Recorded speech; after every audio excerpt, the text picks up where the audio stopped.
The astrology this week is about going inwards as pressure builds outwards. With a powerful full moon expanding our deepest soul wounds, it can be a tricky week to navigate. I'll show you the charts, explain what's really happening, and give you some clear guidance on how to stay grounded and strong this week.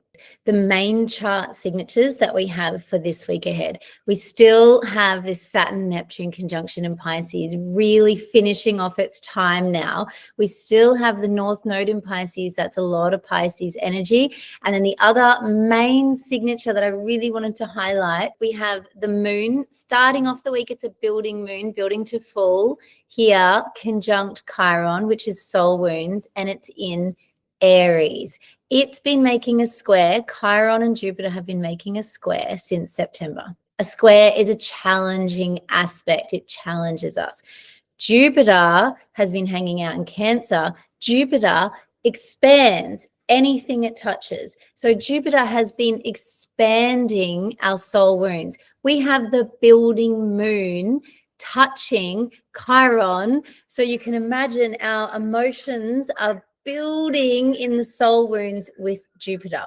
We still have Uranus going retrograde in Taurus for a little bit longer until April. We still have Mercury finishing off its time in Sag, and this really lovely big Capricorn stellium up here with the Venus, Sun, and Mars. So as you can see, the main big themes is that Saturn-Neptune conjunction in Pisces, and then Chiron and Jupiter have been squaring each other and will for a while, and then we have the moon building up to full going over that Chiron and Jupiter square. I want to show you the next chart. It's going to finish the week. It's going to take us through the new year and to the 4th of January. So here we have January the 4th. We've been through the new year. The moon is no longer sitting beside Chiron, but it's been building to a full moon where it hit around 13 degrees just here.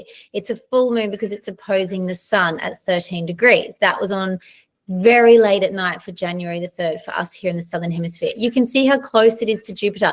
It was still about 8 degrees away. That's a bit far for me. I like very tight orbs, but nonetheless, a couple of hours later on January 4th, we have the moon conjunct Jupiter.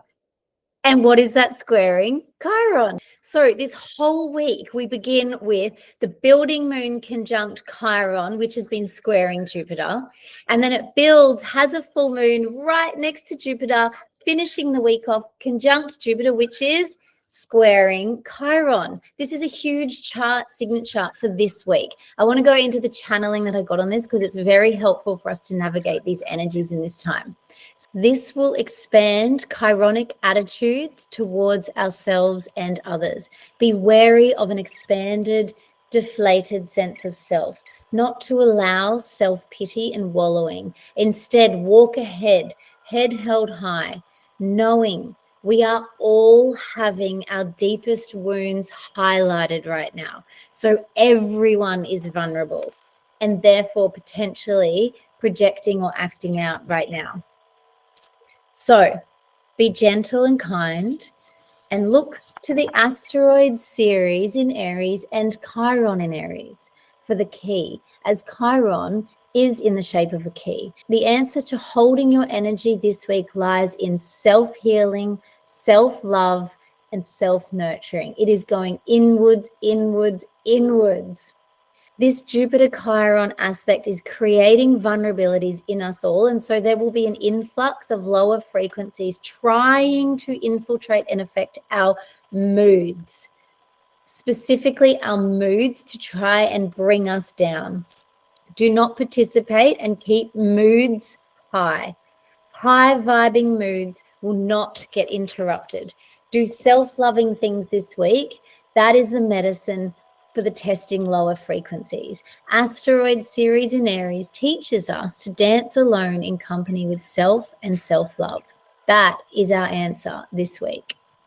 As for the Saturn and Neptune conjunction in Pisces finishing its time there's a lot that I want to say on this. I'm going to create another video so that this isn't too long, but just to give you some insight to help you see through the week of what that powerhouse of energy is doing, is it's asking us to notice what parts of ourselves are holding on to control that are blocking the flow. That's the Virgo South Node. Saturn and Neptune are sitting there together in Pisces, helping us to dissolve the parts of ourselves that are holding on to control and holding on to ways that things should should be. But also it's asking us to come into to fully dissolve and surrender into the cosmic flow of the universe, which is through ourselves. It's the portal is within. To do that, we need to feel fully safe. So notice external people or situations that come into your safe zone, that where you need to now put up boundaries and keep creating a safe space for you to constantly come inwards, and then go out, create more safety, more boundaries, more space around you to keep coming in, getting deeper and deeper within, putting up the blocks and blocks around, so that your frequency can rise in a beautiful, safe, sacred container that you've created yourself.